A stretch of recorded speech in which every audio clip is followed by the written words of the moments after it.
This is Bandit, the Atari 8-bit podcast.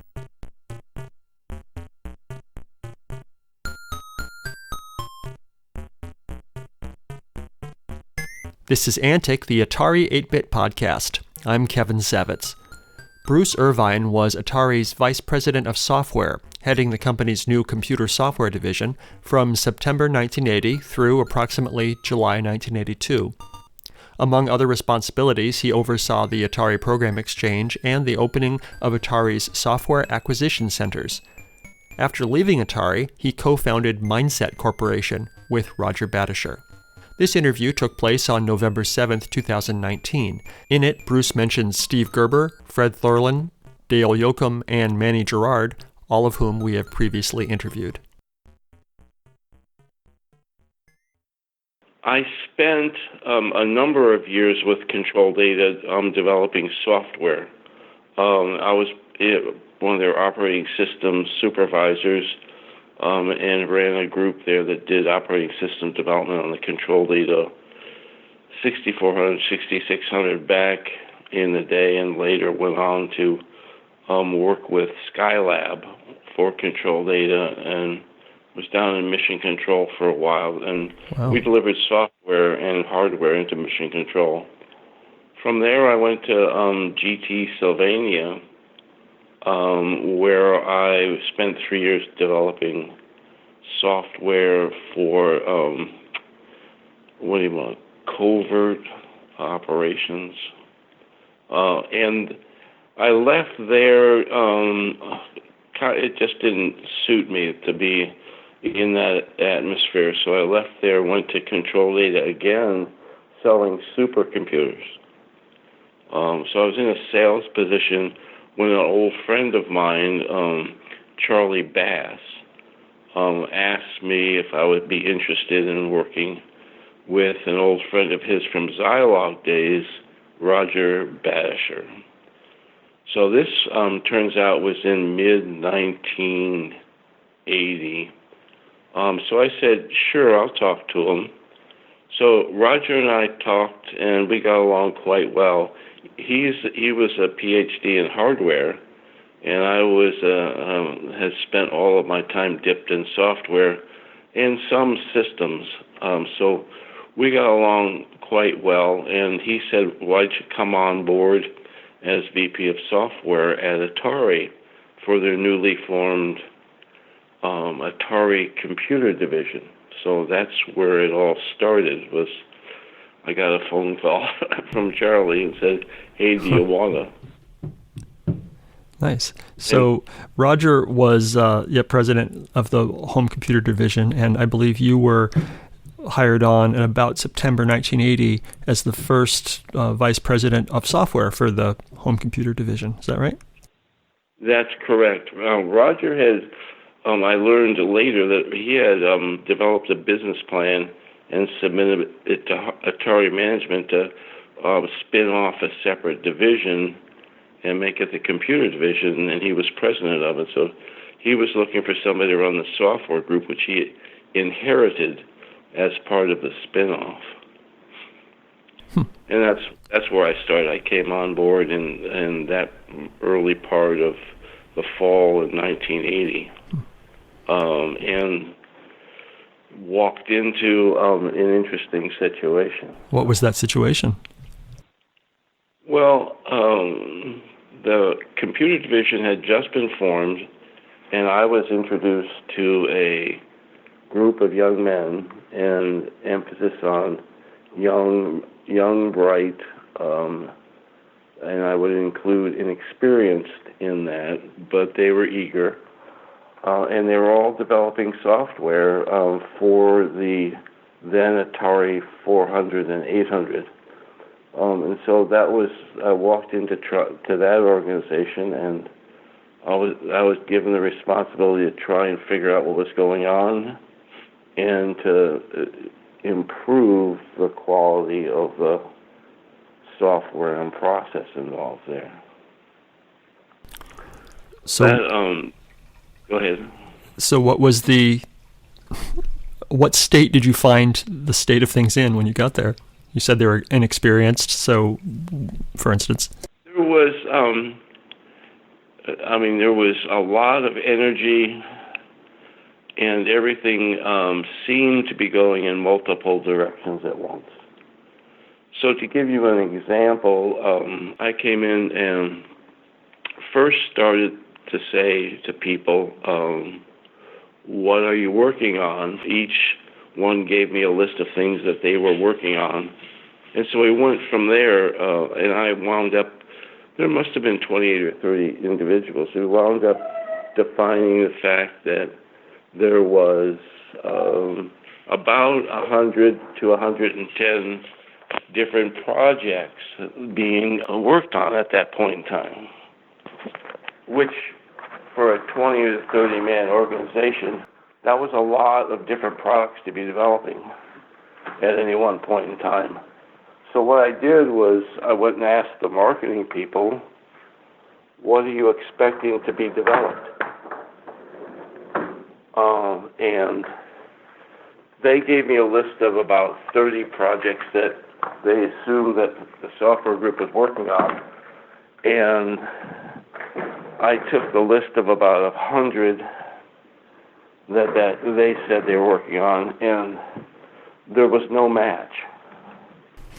So what the marketing people were hoping to be done and what the engineers thought they were working on was a total mismatch. So I figured right away that I had my work cut out for me, and so we went from there. Sure.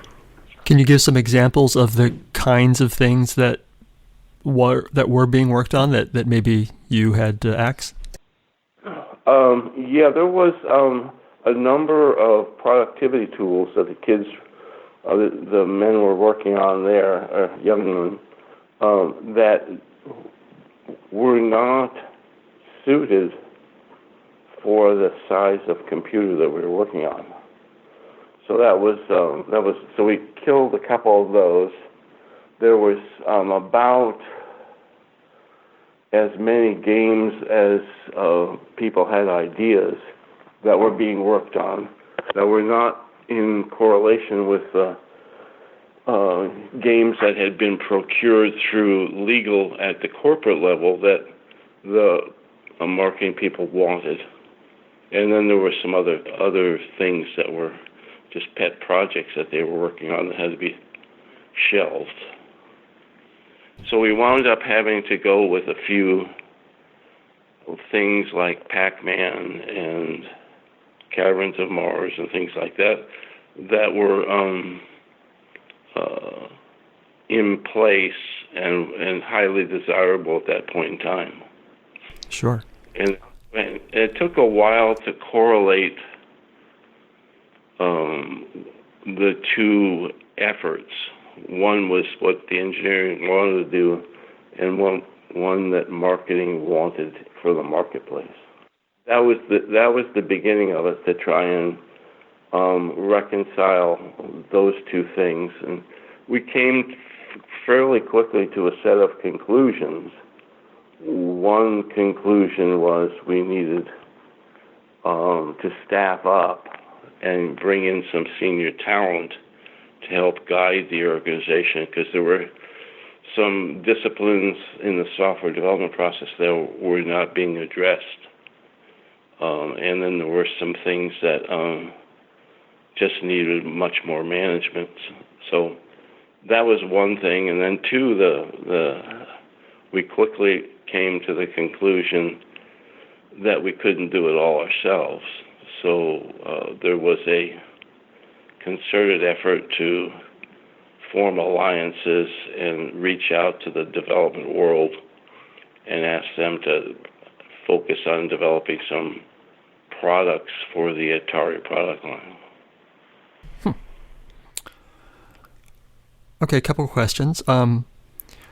You said that, first of all, you mentioned some packages that were not well aligned to a computer of that size. And the thing that pops to my mind is there was an accounting package that came, if it was released, it would have come in a binder that was like 6 inches thick, and it was like 12 floppy disks, and it required a special disk drive, and basically it would have required about $10,000 worth of equipment just to run this business accounting package.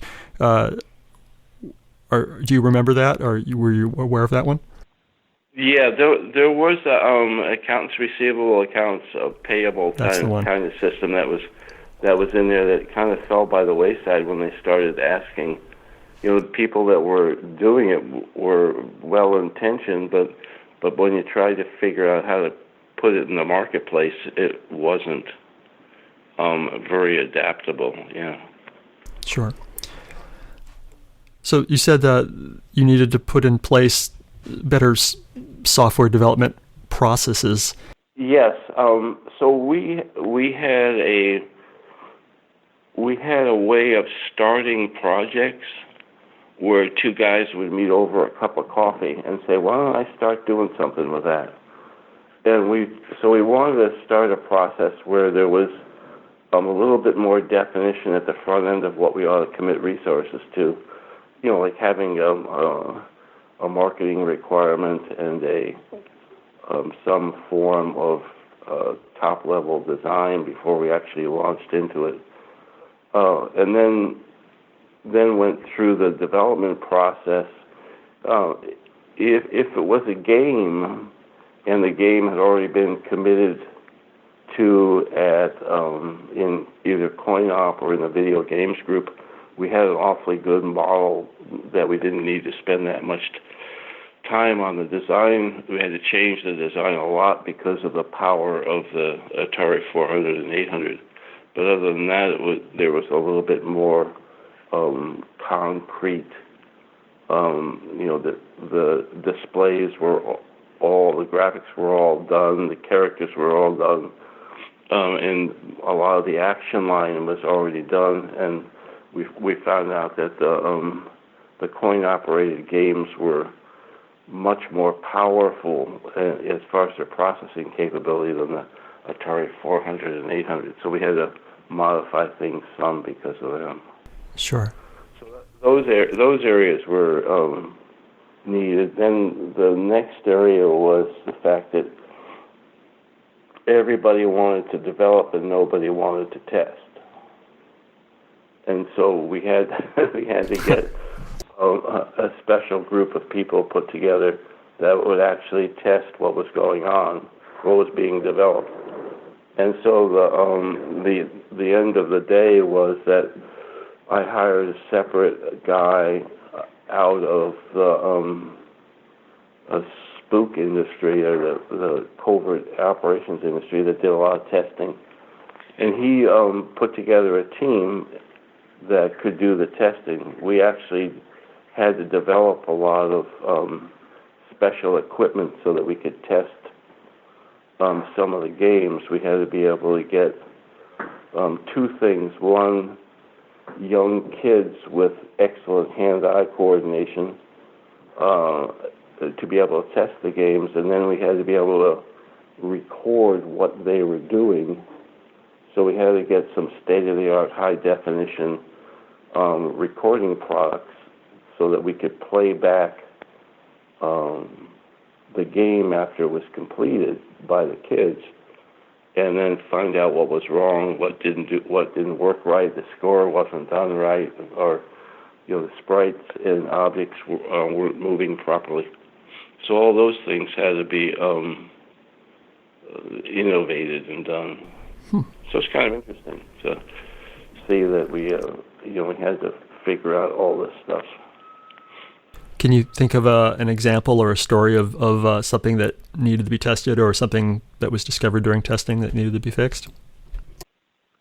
There were a couple of the games we developed where, as you got up to the upper levels of the game, the score was never updated. So we had to before we could release them, because we released all these games on read-only memory, so they're ROMs, so they were committed, hardwired into a little cartridges. Sure. Yeah, a little cartridge. So we tried to make it so that they were, once we committed to a ROM run, that we had gotten the best thing done for it. So, yeah. So I think some of the games I have lost me, but the ones that were there were Pac-Man was one of the ones that we did for the Atari 800, and it took quite a bit of time to get it right, even though it was a well-known game. Sure. And then when we got it going, so that was part of it, and part of that whole development process. The overlay to that was the fact that the whole Atari machine or organization was going like gangbusters. I remember going to the Christmas party in December of 1980, which was an extravagant affair in San Francisco. And it was announced by the CFO at the party that they had missed their revenue target for the year. They had been targeting to make $300 million between the three divisions, and he said they were going to make $400 million. And then by the end of the year, they had revised that up to, I think, $4.25. And this was all in the last 30 days of calendar year. So they were shipping things out the back out of the Sunnyvale location at a phenomenal rate. So as we went into 1981, the Atari's home computer division was like the third child of the organization. We were providing a small complement of revenue to the whole thing, but the whole organization was fairly frenetic. Sure. At that point. And I think at that point, most of the income was coming from the Atari 2600 video game unit, which was basically selling itself. So did you? Yes. You sound like you felt like the redheaded stepchild that sort of unloved. I think we weren't unloved; we were tolerated. It was, but there were times when it was known that we were contributing, but not that much. But it was fun, and we were our trajectory as far as an organization was. We were growing faster than the parent body. However, we had such a small start that we knew it was going to take a while to get there. Yeah. So what were the pressures on you from upper management? What did they want out of you? Well, so they wanted, there were 3 or 4 different tugs. One was to get product out that worked. And the sales organization we have to keep up with TI and Activision and the rest of the crowd that were the Amiga and all those, the people, Commodore, that had similar products. So there was what do you want to call it, a special 90-day window that kept moving, where in this 90-day window, sales wanted X, Y, and Z, and then within the next 90 days, that changed. And we told them early on that you have to hold that X, Y, Z long enough for us to develop the products. And that was very difficult for them to understand. Mm-hmm. So my major contribution to the whole goal was to provide much more product and a wide variety of product, which put enormous demands on the development team. And so as part of that, we had to develop an acquisition organization that would go out, reach out to third parties, and then have them develop products specifically for the Atari 800. So we did that with a wide range of players, and along the way, we found out that there were an awful lot of individual people, not organizations, that were willing to develop, and that was the genesis of the Atari Program Exchange and the different regional acquisition centers that we had established, between one on the East Coast, one on the West Coast, Sunnyvale on the West Coast, Cambridge on the East Coast, and then we established one in London as well. And these were centers that were to allow easy access to Atari equipment and consultation and resources, so that individuals and or small companies could avail themselves of the resources they needed. And so with all of that, we wound up getting involved with people like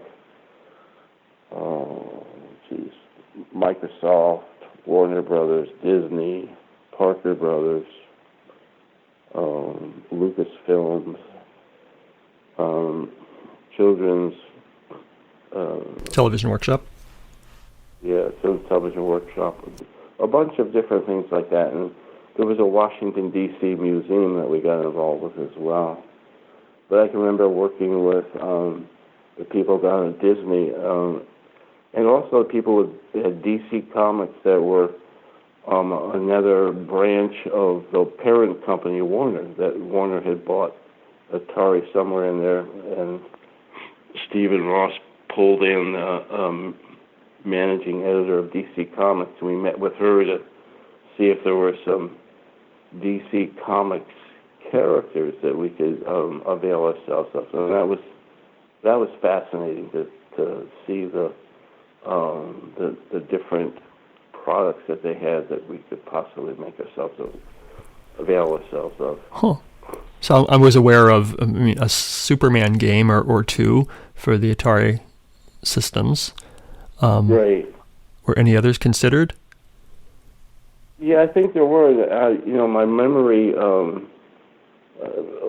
fails me now, but there were some things from DC Comics that were thought of, and we were on pilot stuff. This was in late '81, I think, and we got them put together, and I don't know how they actually wound up. You're probably more conversant with them now with them than I am. I actually don't know much about that, other than that there was a couple of Superman games. So I would like to talk about a little more about the software acquisition centers that existed. Basically, I found an article, kind of a breathless article, saying that this acquisition center has been opened in Cambridge and how amazing it's going to be. This quote's from you. But then there's no sense of, well, first of all, the one in London is not mentioned anywhere. There's no sense of how long these things lasted, if they were successful, who used them. So can you kind of go into whether they were a success or not, and how long they might have lasted, and that sort of thing? Yes, they lasted. We set them up. Let's see, Steve Gerber ran the center in Sunnyvale. John Peakville ran the center in London. He's came over from Britain in the 70s, and we had him go back there. And we hired a guy out of Cambridge to run that center. They were instant hits because we spent a little bit of money on them And then we developed a contest in the 1981 time frame. We said, well, we'll pay $100,000 as a big prize for the best game developed that year. And we wound up doing, and we said, you will have access to the resource centers as well as whatever else we can give you. And then we would sell those products after we awarded the prize. We'd sell anybody's product through the Atari Program Exchange, sure, which Fred Thorlin ran at that point in time. So the acquisition centers would support the game. They would get to see what the product was that the kids were developing or people were developing in all three locations. And then they would feed those as candidates to the Atari Program Exchange, and then we would award the product prizes from the feedback into the Atari Program Exchange. So it was kind of synergistic, and they fed the Atari Program Exchange for the third-party developers, and that was kind of fun. And all of a sudden, we had a third-party catalog that had a fair amount, 30, 40, 50 titles in it, and they were all pretty inexpensive. The rule was that, I forget what the number was, but it was kind of like 20 or 30 bucks for the whole deal. You could buy a product, and we would charge you no more than that, and it would be as is. You would get documentation, and you could call the developer for support, and blah blah blah.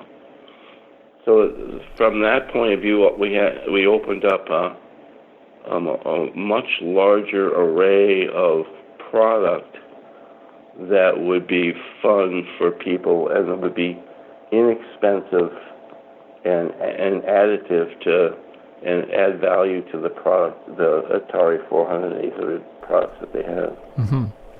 It's been said that the Atari Program Exchange was basically the first app store where an individual programmer could create something, put it out there, and it would basically be in a catalog where someone could individually buy a specific game or a whatever utility for their hydraulic, maintain their hydraulic system at work, or a little text editor or whatever, and just anyone could put out anything, and if it had sufficient quality, it could be there. It was pretty innovative. Yeah, that was exactly it. We at some point in time we recognized that there was an awful lot of people out there wanting to get their ideas into programming form. So we came up with both the acquisition centers to support that, and then Fred took them and said, here's some quality standards that we have that has to meet some standards, and we actually tested Dale Yocum and some of the people in the center tested them, and some actually got tested by the internal QA organization, and that was it. They would then say, yeah, this is okay, and then they would go back and say, you need to change this and that, or this doesn't work. And by and large, the people that were the developers were eager to get the feedback, eager to give you another round of improvements to the product. And then with documentation that was reasonable, somebody would order it and they'd get a little Ziploc bag in the mail, and it would be a product to load onto the Atari 800 and go from there. And then there was a royalty structure at the back end where we tracked sales and provided a royalty check back to the developer. Mm-hmm. It was 10% royalty, and some of those programmers have told me they made tens of dollars. Hand over fist. Yep. Yeah, I think the first product prize was Caverns of Mars, but I don't remember. I can't remember now. But that one seems to stick in my head. But yeah, they were, and I think even Caverns of Mars may have gotten adopted to be a part of the product line. Yeah, that was brought into the official fold of Atari and was later released on cartridge. Yeah. So yes, that was. So that's how all that started, was that. And I had not thought about it until you just brought it up, about this being the first app store. But I was being pressured, and I had a pretty good team around me that I had built up over the year or so, and they said, we got to get more product in the market. And Roger said, geez, we need more. So I said, all right. So we had Tom Graycott running the product acquisition organization. He reached out to a whole bunch of people and big players, so Parker Brothers and Lucas and some of these other players all started developing for the Atari 800, and so that helped out a lot. And by the time we got to June CES in Chicago in '81, we had a better story to tell as the computer division. And then when we got to January of '82 for Las Vegas, we had a pretty good array of product out there. Mm-hmm. It's been said that Atari was the home computer division was late to the party in inviting third-party developers, and it sounds like you were working hard on that. But some people have said that it could have been more successful and much more quickly if developer resources such as Day Ray Atari were released sooner, if Atari hadn't held the technical specs so close to its chest. Do you have any opinions about that? Yeah, I would imagine that the product had been out for a while, and we tried while I was there. We came to the realization early in '81 that we didn't have enough product. When you looked across the potential product line, and we started right away to reach out, but it took some time to get all that done. So yeah. I think the criticism is probably pretty accurate that, even though we tried real hard, we did not have the bandwidth to reach out to everybody. So yeah. And the whole product line had you had to go through Atari manufacturing in order to get a ROM cartridge made. So I'm sure it took a while before anybody on the outside world could commit to a ROM on the Atari 800. Sure. You had mentioned earlier also that when you got there, you said they needed more management. There wasn't enough management watching the kids in the development system, and I believe you. Later, probably around after you left, around the XL years, the computer division was way too heavy in middle management. It seemed like, from what I've heard, it was pear-shaped, and it was just way too many managers and fewer people actually getting work done. So they may have overcompensated at that point. Right. We had a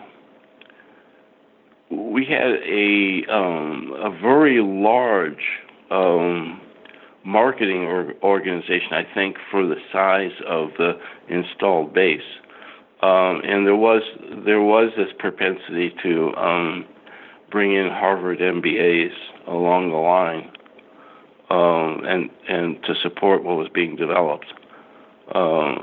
So I would have to agree with that to some extent. We tried to keep the management team small, but we grew the management we grew the team from 30 developers to about 100 developers in a very short period of time. So there had to be some amount of, and people were interested in joining the team. At some point in time there, Atari was extremely popular. Sure. So I would say it probably could have gotten. I know at some point in time the installed base of Atari 400s and 800s was fairly large, but nowhere near the amount of what the 2600 was. Right. So when you think about your time there, is there a product that you feel particularly proud of or was particularly memorable that you oversaw the release of? Yes, in a way, it was the fact that we took the product line and were able to divide it up into 5 different areas and repackage it for the home market. So we were able to take the whole product line, the Atari 400 and 800 for the home, and introduce the concept of a home computer. And our development organization helped recraft all those products into 5 different product lines for the communications, game, home productivity, etc. And I thought that was kind of interesting and something that we actually for a while had the product in Kmart. Mm-hmm. And I don't know how that actually went because I left. I didn't renew my contract in the summer of '82. And at that point in time, our boss's boss was a little upset with us. And so I kind of lost contact with life there. He sent me home and said, think about it. Why was he upset with you? Well, that he always wanted someone under contract. And so when I said, and Roger said at the same time, that we weren't going to renew our contracts, which was tantamount to saying we might leave sometime, he thought that, Cassara thought that was a problem. And as a result of that, he brought in some young talent. He thought that a 20-year-old game developer should run the Atari software development organization. Oh, that sounds like a recipe for disaster. We had some managers in there that were quite capable, so it wasn't. I mean, the managers shielded him from total failure, but there was a problem there. But going back to 1982, we had the organization doing developments for Disney and our own development, and it was moving along quite nicely. And we were, one of the things that's not well known is that each one of the games had to be registered with the Library of Congress for the visual content, mm-hmm. so that it could be copyrighted, and all of the every time we released a product, it had probably 25 checkpoints that had to go off to make sure that the documentation, make sure that all the posters, make sure all of the visual arts are done properly and registered. In addition to the fact that the product had to work beyond a ROM and all of the other things. So it was a fairly complicated, the documentation had to all be done, etc. Wow. So you mentioned that you and Roger Badertscher did not want to renew your contracts. How come? Well, he and I thought, geez, there has to be a market here. So there has to be a market here for an up-to-date, modern graphics computer. Oh, so you were thinking about mindset at that point before you had even left? Yeah, we Okay. thought that would be the thing, and then we went and talked to a guy by the name of Larry Sonsini, and he says, well, you have to extricate yourself from Atari before you can do anything. And so we went through the process of extricating ourselves from Atari and did that, and the rest is history. But Sure. but along the way, we kept the organization running, and I think the part of the downfall with Atari was that at some point in time, the powers that be decided that they wanted to go for market share and cut the price of the product line without first instituting a cost reduction program. And so they wound up losing money. Mm-hmm. And that created a problem with Warner. And anyway, so those were some things that happened later on, after I had left. Sure. But anyway, so the whole model of providing a graphics computer that was PC compatible was the goal that we thought would play in the marketplace, and we thought we could garner the resources to get that done. Anyway, that was the whole impetus by '82. Sure. And if you look at the contour of the landscape Atari was playing in, there was a lot of frenetic activity out there in startups and whatever that were going on. Apple, IBM,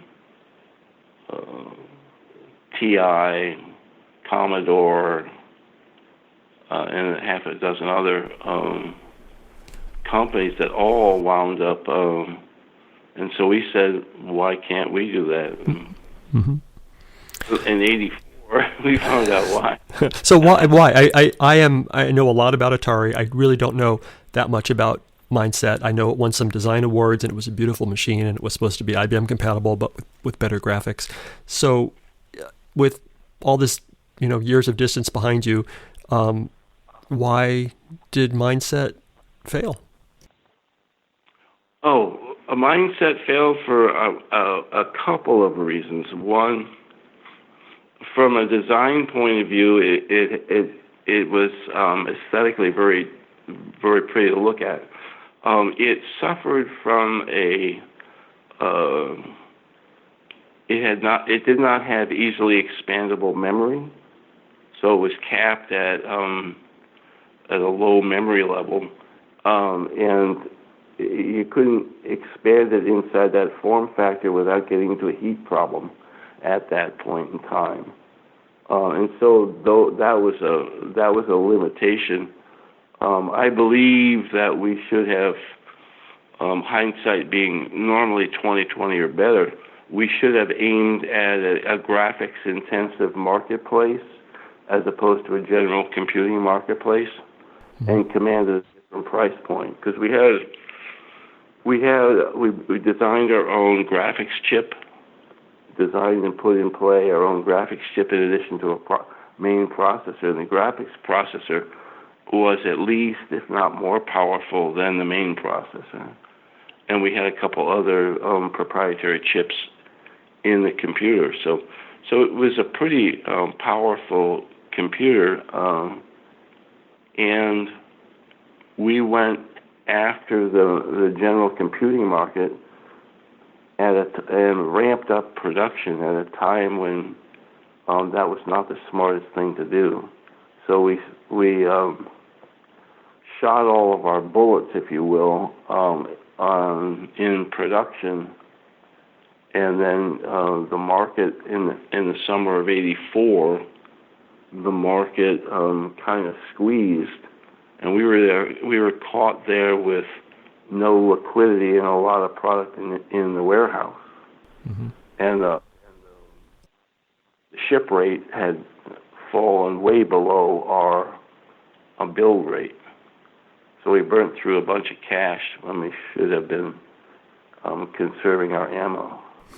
That's my capsulation in a nutshell of that. Along the way, there was a lot of bumps and bruises that were taken when blame was assigned. And, I came up on the short end of the stick. So. There was a rumor in print at one point that Jack Tramiel was considering acquiring Mindset, and I assume to bring it under the Atari fold. Was there any truth to that? Yes. There were two people that kicked the tires that were of note that wanted to do that. Radio Shack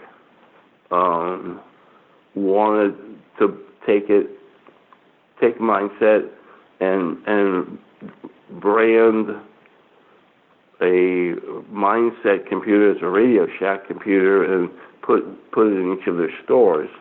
That was one play, and another play was as you say, Jack Tramiel wanted to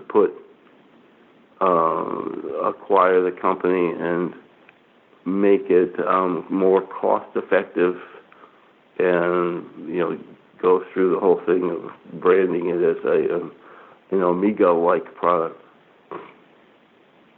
Do you have any sense why that didn't happen? Yes. Can you tell me? Well, the Radio Shack deal was turned down by our president without consulting anybody, and the Tramiel deal was Roger didn't want to do anything with that because he needed to have it. He wanted an enormous amount of money to buy out the company, and that deal fell apart in that transition.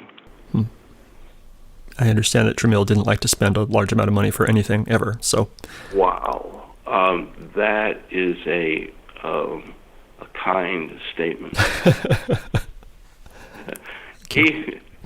I met with he and some of his subordinates. I think one of his sons interviewed me, and their whole interest in keeping a tight fist on every nickel was very evident throughout the conversation we had. So I didn't think there was a play there for me in the inside of Tramiel's world. Mm-hmm. So that was part of it. So Roger Badertscher declined an interview with us, which is fine. But this is your opportunity to put words into his mouth. What do you think he would say about his time at Atari?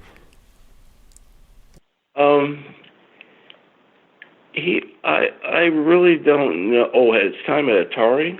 Yes. His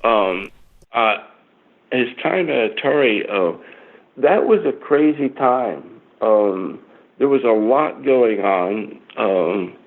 There was trying to make sense of the division and his having to play inside the corporate game that was part of what Cassar had going, and Manny Gerard, who was assigned by Steve and Ross to manage Atari. That whole game had to be very interesting because Roger was a very much a Austrian, straight-laced, by-the-numbers kind of guy, hardware engineer, PhD, and some of the things that were going on at the corporate level that he had to manage or work through or work around had to be trying for him. And so I would think that he should be proud that he formulated the business plan and got the business plan accepted and built an organization that could produce product, hardware and software, that would be acceptable into the marketplace. But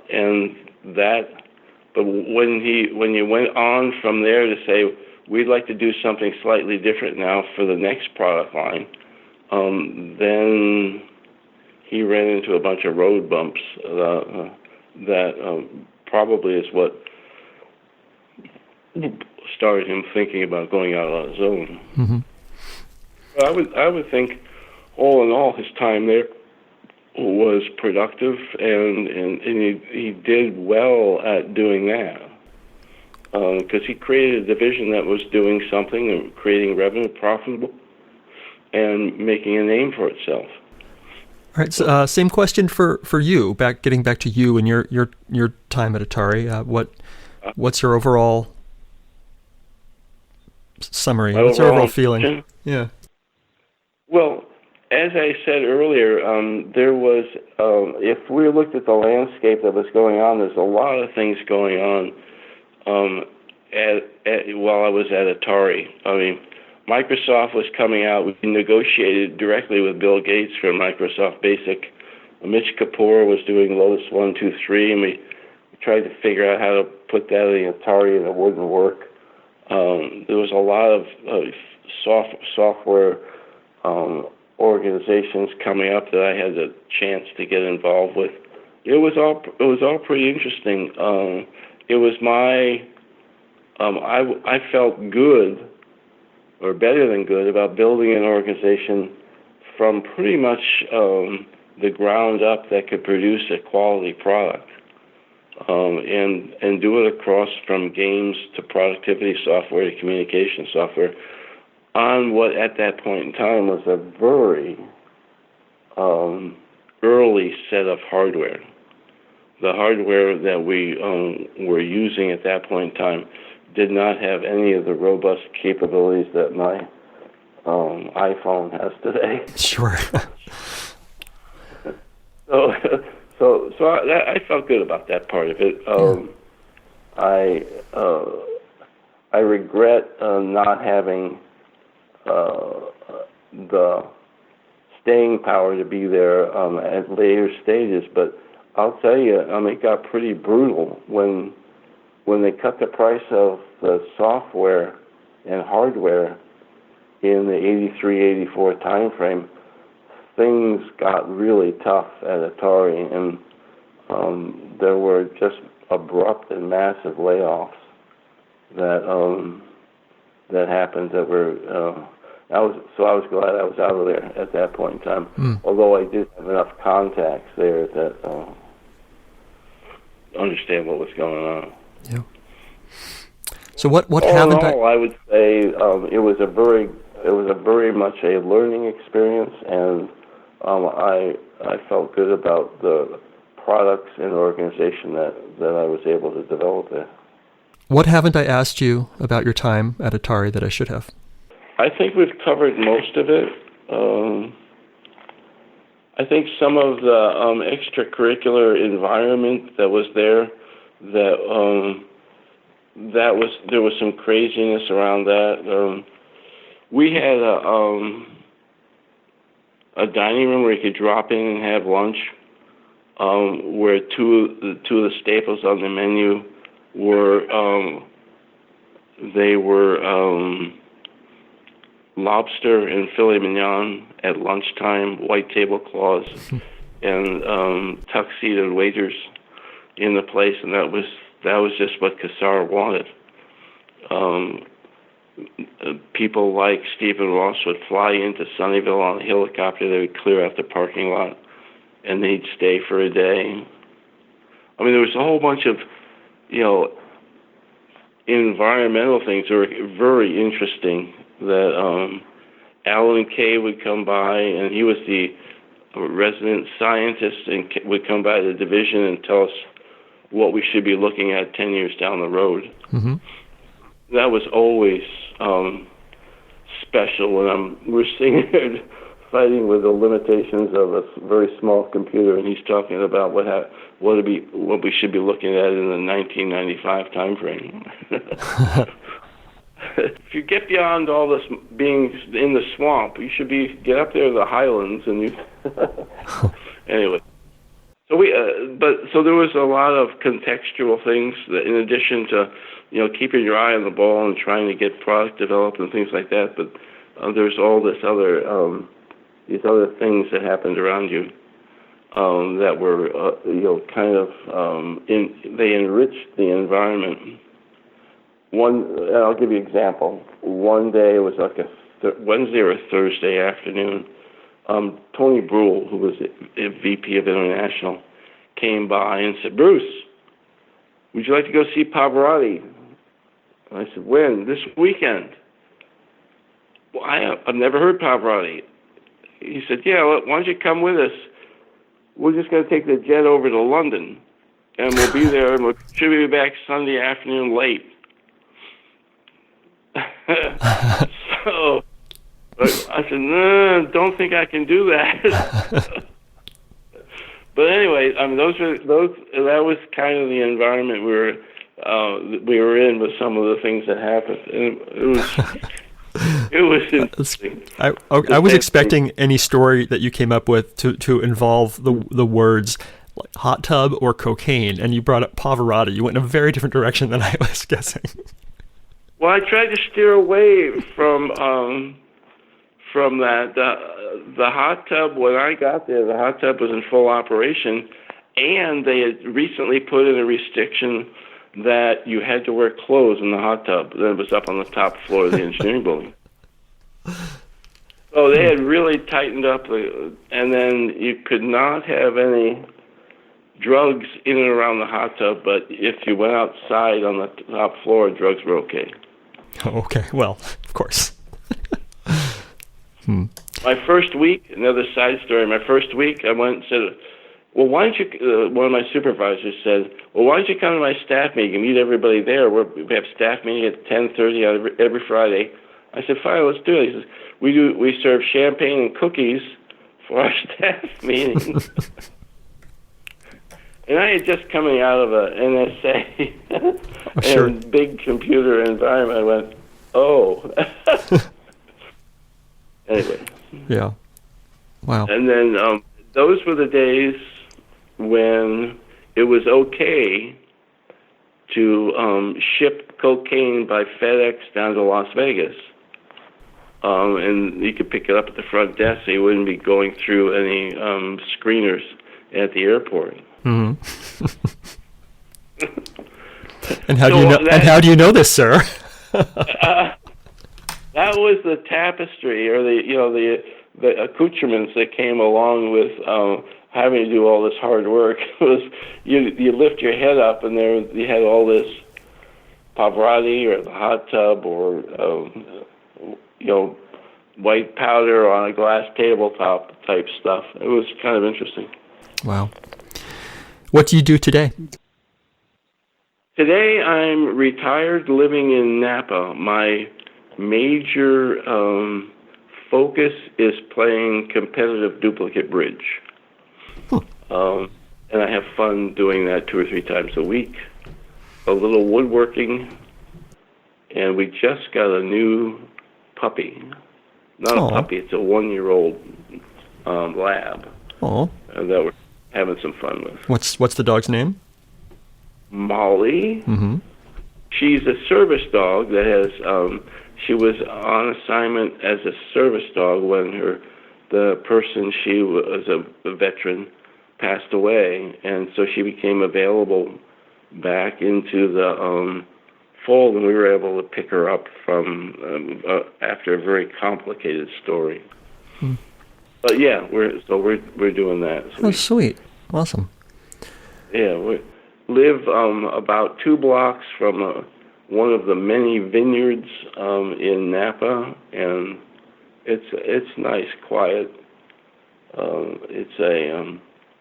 The only changes we've had lately was the earthquake in 2014 and the wildfire in 2017, which kind of gave you the earthquake disrupted us for almost a year. The wildfire disrupted us for about a month. The wildfire only lasted a week, but the disruption lasted longer than that. And my brother-in-law lost his house, burnt to the ground. Anyway, so those were, but otherwise, it's a very tranquil setting, very quiet, very nice. It is imbued with great wines and fine food, so we suffer through that sometimes. Sounds like a rough life. It is. It's not for everyone, this kind of life. Okay, I think this will be my last question. Okay, go ahead. If you could send a message to the Atari computer users that still exist, and you can right now, what would you tell them? Well, I would say that it was fun to be involved with Atari, and it was fun to be at that. That was kind of front edge of the whole PC environment, and I enjoyed being involved with all that frenetic activity and keeping the faith is a lot of fun. Keeping it all alive, I think, is a lot of fun to reminisce about what went on back in that time.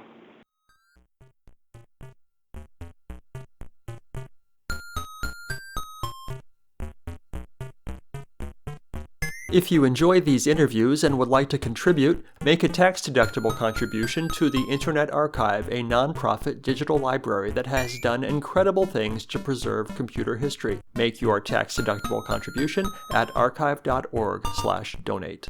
Thanks.